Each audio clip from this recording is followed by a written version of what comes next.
Hello, everyone. Well, I was just taking a little break from filming my Discover Color class, and I had a bunch of supplies out, and I thought I would talk a little bit about collecting blue and white china. And I've always had a love of blue and white china. I've collected it for close to 50 years now.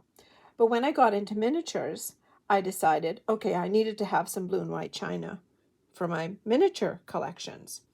And it's not the easiest thing to find.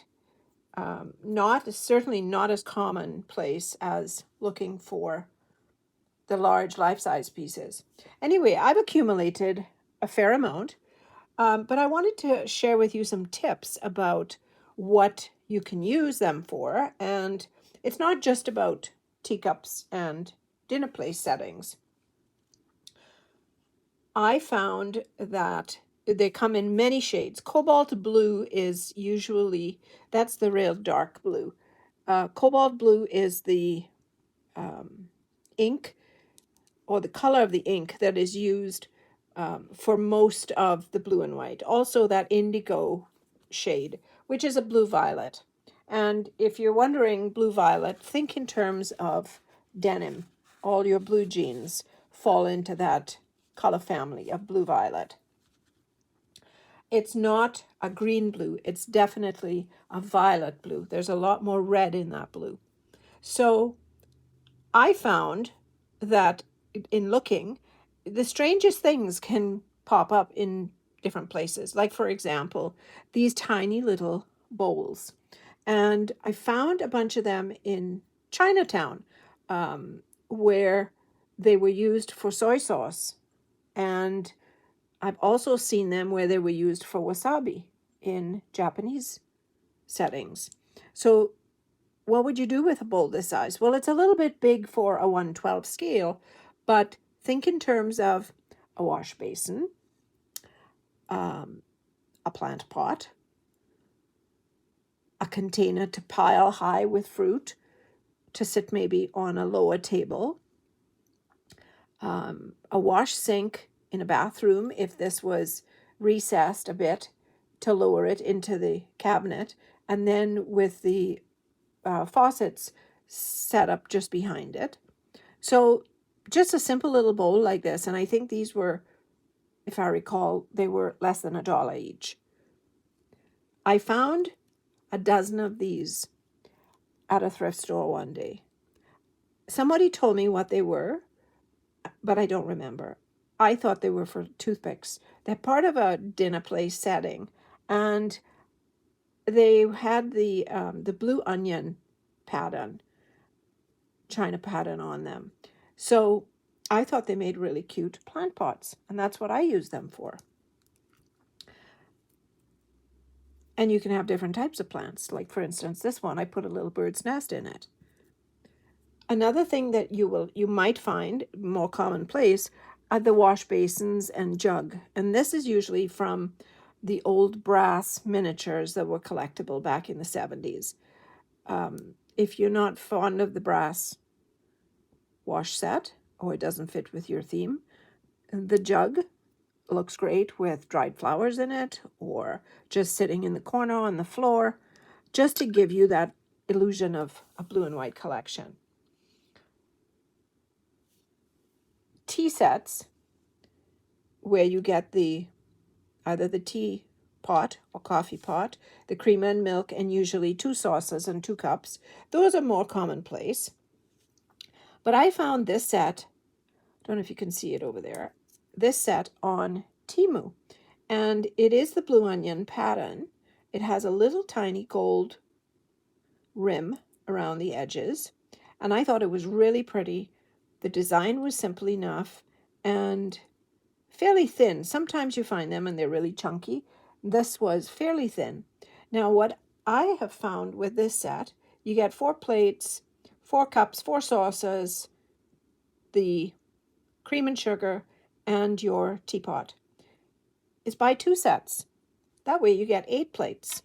And you can repurpose the tea service on a serving tray with maybe just 2 cups.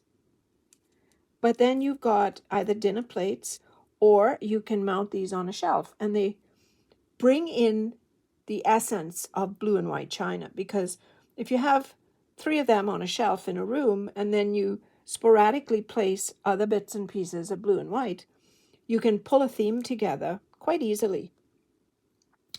The shade of blue varies quite drastically. As I said, you can go from the darkest cobalt to a very, very soft, pale blue violet, such as these. And it intermixes really nicely. You can also do that with fabric. If you want that blue and white theme in a room, you can disperse bits and pieces of blue fabric in a matching shade, and that pulls the color around the room and creates the illusion that you have more blue and white china than you really do. For example, in this little basket here, I just folded up some bits and pieces of fabric in the same family. Just to give you an idea, this would, if this was sitting in a corner of a room, it would give you the illusion that you have more of that blue shade that's actually in the china pieces. The other thing I like to do is to have a collection displayed, not think in terms of mass. You don't want to display one piece over here and one piece over there and one teeny weeny little piece over here and think that that's going to do anything. It won't. It'll just get lost in the shuffle. You want to keep your collections 3 or 4 pieces, 5 pieces together. Use odd numbers. So you might want to have a teapot, the sugar and creamer, and 2 cups on a tray. That's going to give you one mass of color in that area. Then if you repeat that color again, maybe in a throw pillow or a throw blanket on a couch or over the arm of a chair, and then you had a plant such as this in a pot that was carrying that blue and white color again. That way your collection expands. In a china cabinet, you can certainly mix and match. You can put plates at the back of a shelf. You can add white plates in between. A stack of white bowls will expand the collection, and you inject odd pieces of blue and white in between. Again, that creates the illusion that you have a bigger collection. I've got many, many different sizes of, styles of china sets. For example, this is a white set.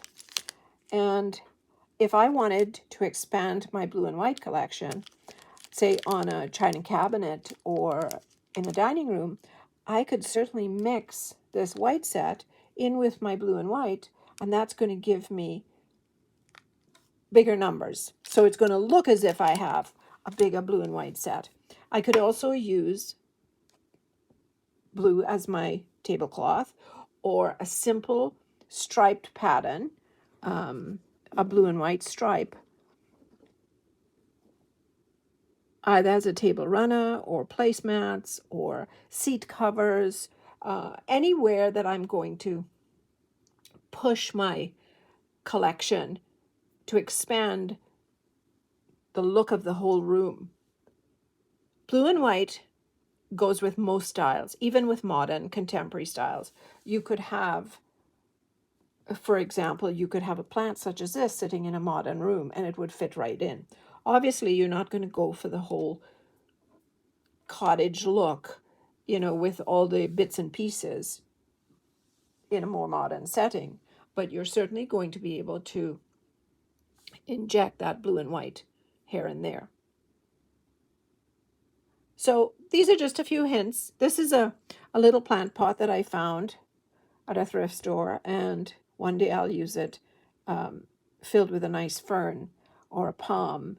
I think it really lends itself to that sort of West Indian Colonial. I'm going to be doing my big Garfield house in that theme, and I will use this in there filled with faux dirt, and I will do a really nice tropical palm in this as my plant pot. I think it would suit beautifully.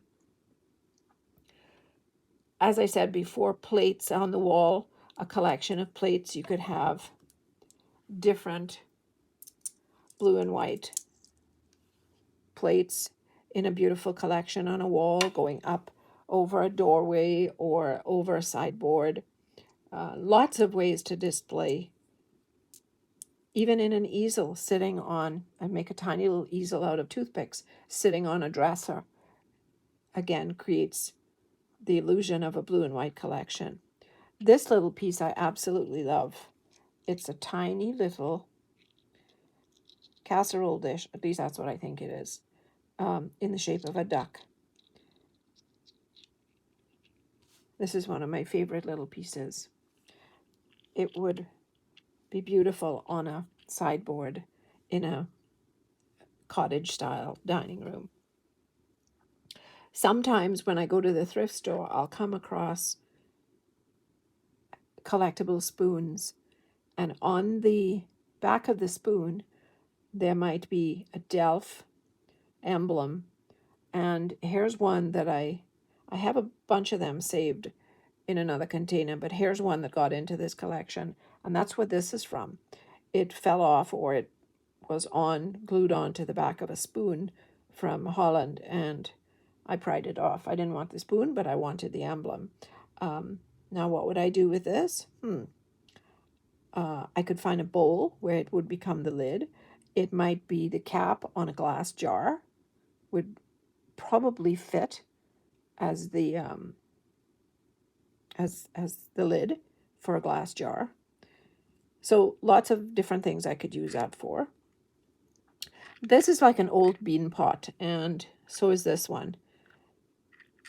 I think it's a little too big for the 1/12 scale, but sitting in the corner of a kitchen counter or on top of a dresser, it certainly gives that punch of blue and white that you want.